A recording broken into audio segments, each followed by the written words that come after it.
It's been 3 years since the massive cargo ship, the Golden Ray, capsized off the coast of Georgia in the St. Simons Sound.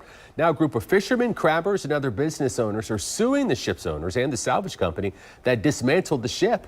This is the second lawsuit brought against the Golden Ray's operators. News4Jax reporter Joe McLean breaks down the suit and what the businesses are demanding. Just as a reminder of how massive this wreck was off the coast of Georgia, take a look at the USS Orlick. At 71,000 tons, the Golden Ray was 20 times the size of this destroyer. So picture a vessel that size flipping over onto its side and spilling all of its contents into the St. Simons Sound.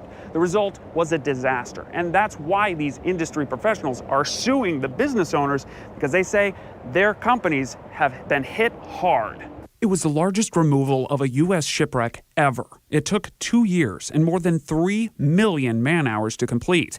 But even after the wreck was considered clear, the impacts lingered, according to a lawsuit by a coalition of seafaring industry workers, including fishermen, crabbers, and even airboat tour guides. These industries are suing under the Clean Water Act, the Resource Conservation and Recovery Act, and the Oil Pollution Act. They argue oil and oil-based pollutants are likely to remain suspended in the water column and embedded in the sediment for the foreseeable future. The lawsuit goes on to say that the wreck, quote, created a condition that is harmful to the health of the Sound, the surrounding rivers and marshlands, estuaries, and beaches. The Golden Ray was carrying around 4,300 vehicles and 300,000 gallons of fuel on board.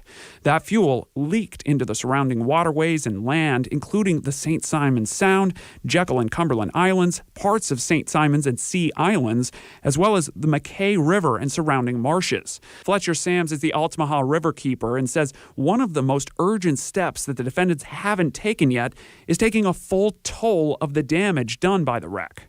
I think that the public deserves to know how damaged the estuary is and what, if anything, needs to occur to fix it. And what I see with these lawsuits is people that rely on the resource are having to take these kind of measures. Crews recovered 8,000 pounds of ship-related debris from the shores and marsh and around 9,500 pounds of non-ship-related trash. But the plaintiffs say the mess hasn't been cleaned up yet and continues to damage the environment and cost these businesses serious revenue because neither fish nor tourists have been seen at the levels they were before the wreck.